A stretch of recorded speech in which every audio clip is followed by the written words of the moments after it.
Good day, everyone. This is Mark Vello, and you're listening to Headline News.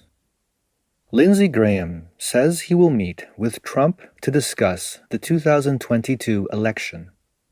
Senator Lindsey Graham, a senior Republican lawmaker and chairman of the Senate Judiciary Committee, said on February 12th that he is planning to discuss the future of the Republican Party with Trump privately and asked him to work with the GOP in its bid to flip the House of Representatives and Senate in the 2022 midterm elections. Although the Senate's second impeachment of Trump ended with Trump's acquittal on Saturday, February 13th, the left wing's impeachment forced Republicans to choose between supporting or opposing Trump, a practice the industry believes separates Republicans. Graham said on Friday the 12th that he was planning to meet with Trump after the impeachment hearings to discuss helping the Republicans win back the House and Senate again.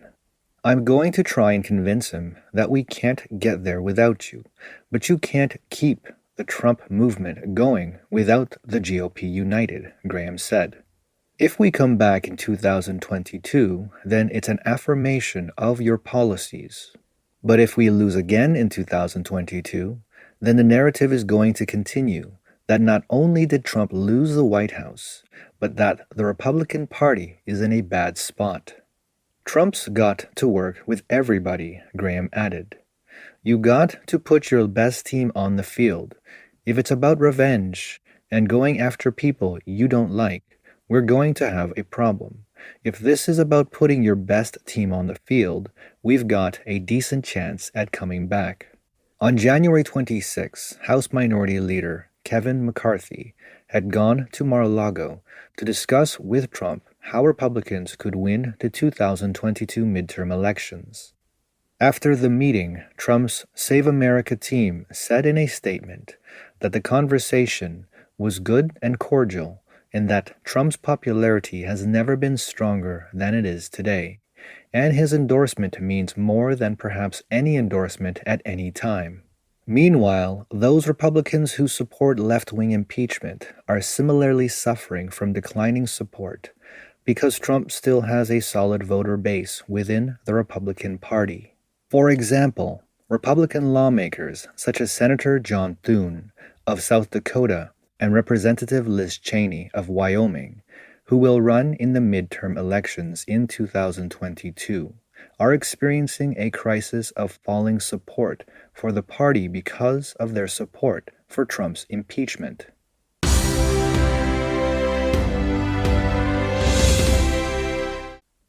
Trump thanks lawyers and anti-impeachment lawmakers, denouncing biggest political persecution.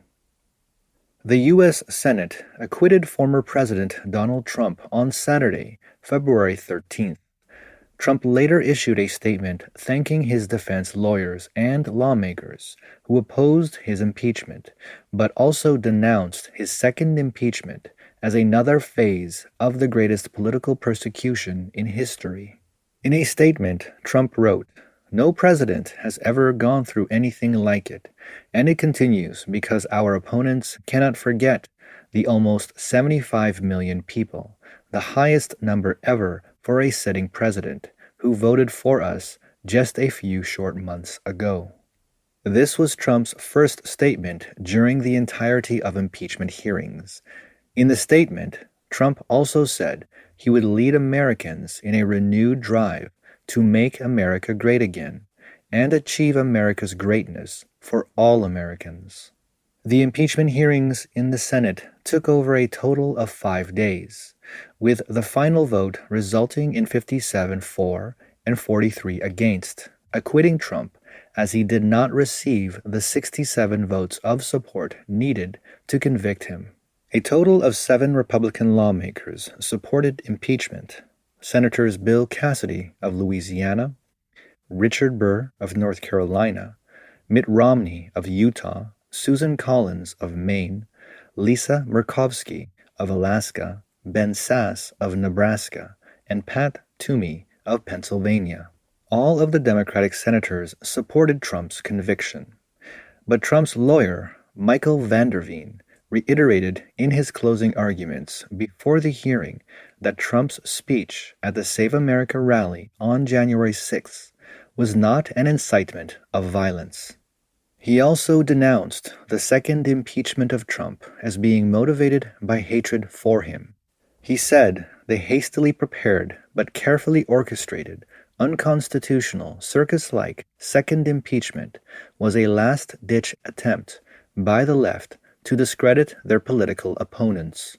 Van der Veen also condemned Biden and Harris for repeatedly offering moral comfort to the mobs during the Black Lives Matter protests that erupted in the United States last year. The left and some Republican senators are currently preparing to censure Trump by passing a new resolution that would require only a simple majority vote.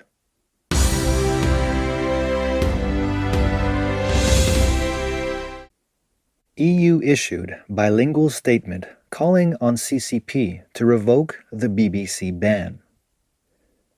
The European Union issued a bilingual statement on Friday, February 12th, local time, condemning the CCP's ban on the British Broadcasting Corporation, BBC, as a violation of the CCP's constitution and the Universal Declaration of Human Rights, and calling on the CCP to revoke the ban.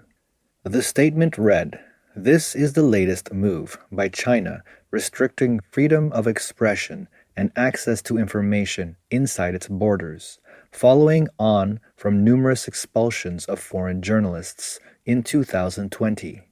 The statement urged the CCP to rescind the decision. The statement recalled that according to Article 35 of the PRC Constitution, citizens shall enjoy freedom of speech and of the press, and that according to Article 19 of the Universal Declaration of Human Rights, everyone has the right to freedom of opinion and expression. This right includes freedom to hold opinions without interference and to seek, receive, and impart information and ideas through any media and regardless of frontiers." The statement also noted that another consequence of the Chinese authorities' decision is that the Hong Kong public broadcaster has announced that it will cease relaying BBC World Service Radio and BBC News Weekly, thereby further adding to the erosion of the rights and freedoms that is ongoing in the territory, following the imposition of the national security law in June 2020. This also illustrates the reduction of Hong Kong's autonomy within the one country, two systems principle. The statement concludes with the following. The EU remains strongly committed to safeguarding media freedom and pluralism, as well as protecting the right to freedom and expression online and offline, including freedom to hold opinions and to receive and impart information without interference of any kind.